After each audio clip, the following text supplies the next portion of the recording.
Now that you have everything that you need to install, we're going to start with the JDK. So in this video I'm going to help you install the first little bit, which is the JDK. So you have your downloads from before.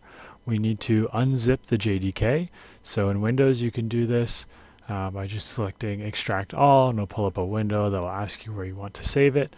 I'm going to save it in a folder that's already within my downloads folder there. It might take a little bit of time depending on your computer. But once it's done, you should have a folder inside that same folder that you can access to start the installation. So this will close. And then I'll go into that folder. And here's an executable file that I can run. So clicking on that, this will start your installation for the JDK. So follow the instructions here just by clicking next. Clicking next.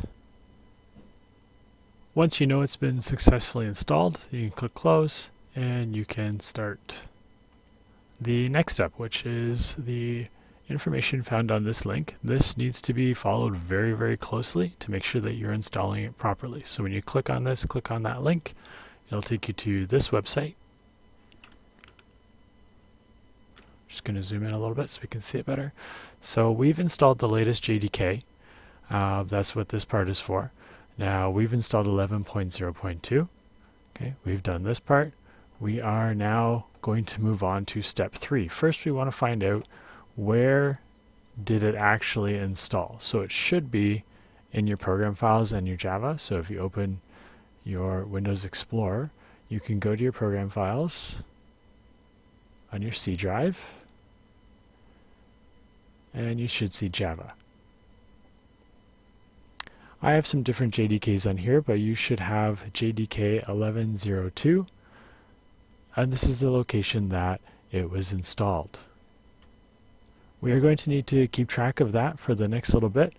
The next part, in order for the programs to be able to run, we need to update our path environment variable. This part is very, very important.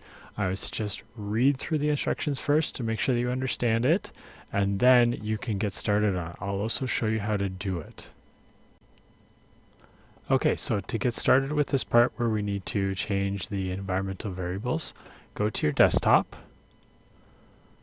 right-click this PC, click on Properties. You'll have the System menu come up here. You want to click on Advanced System Settings. Click on Environment Variables. From there, you will click on New. And this is where we need to know what the directory is. So if we pull up our directory again,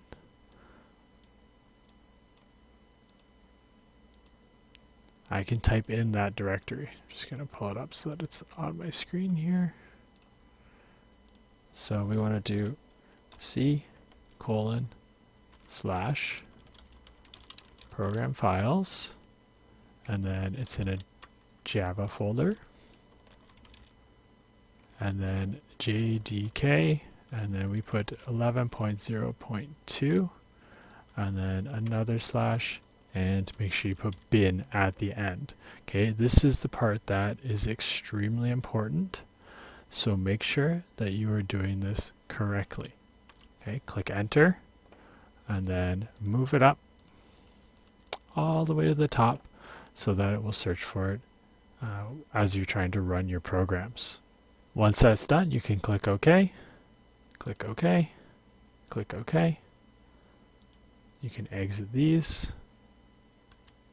So now we want to make sure that it's running. So if you click on the Start menu and type CMD,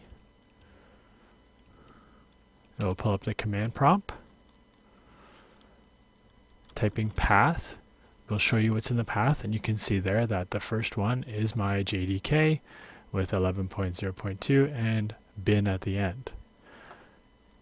I want to test to make sure that it's running. So Java C and then minus version. And you should see that it's Java C 11.0.2. You check the JRE version, which is what allows you to run your Java programs also. And it should say the 11.0.2. Okay, so now that I know that it's working properly, that was the last few steps here. So I did the environment variables, and then we verified that it was the 11.0.2 that was working properly. We can go back to the installation. The next part is you're going to install Eclipse.